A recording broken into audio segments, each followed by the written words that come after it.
New details tonight about the latest plan for Spokane Public Schools to slowly return all students back to the classroom. So just last night, the school board did approve a tentative timeline to start phasing in all grades over the next few months. So let's take a closer look.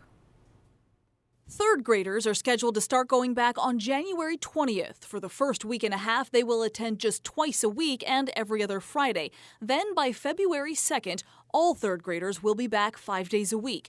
For fourth graders, they'll start a hybrid A-B schedule on February 3rd. That will last 2 weeks, then they'll all be back by February 16th. The next day, on the 17th, 5th and 6th graders will start their hybrid schedules, and 2 weeks later, so will the middle and high schoolers.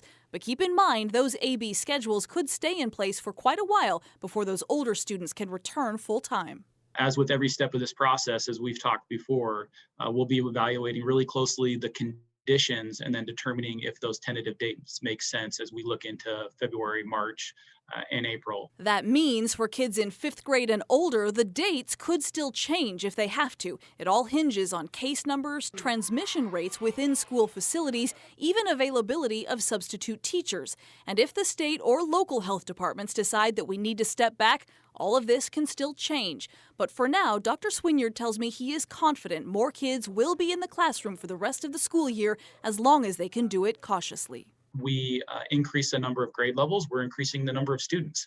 And that increases the demands on our cleaning teams, it increases the demands on our contact tracing teams. What is going to be the most important kind of factor that will determine whether kids end up staying at home or return to the classroom?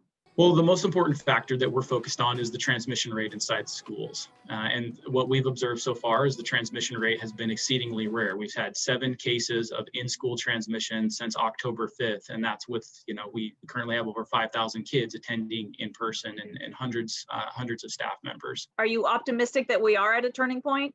In light of all the things that our kids are going through and all the things that they're observing on a day-to-day basis, they need the adults in their life to be optimistic and to be hopeful and to encourage them. We also need to be vigilant and continue to work together as a community to follow the safety guidelines.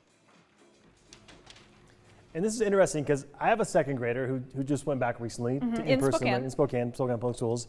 And I also have a 3rd grader who's now going to be going back hopefully on the 20th. So yeah, it's been a long slog to get here, right? You have kids as well in school. Well, yeah, and it was a really tough transition because they were so used to kind of doing things a little easier in their pajamas and sleeping in. And so I think it's just so good for them. And I think that a lot of parents are anxious to hear this news as well, knowing now what to plan for. We know a lot of parents also have concerns about it. So fingers crossed things go well, right? Yeah, absolutely. Oh my goodness. All right.